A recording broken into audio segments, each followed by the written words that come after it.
na yung ginawa ko. Stop.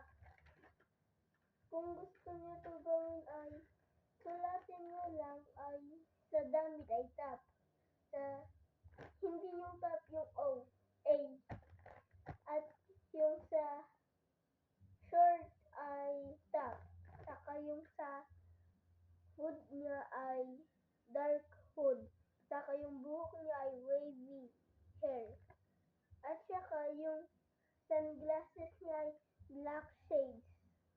Saka yung chain niya ay tap. Yun lang. Eh di kung gusto niyo to gawin,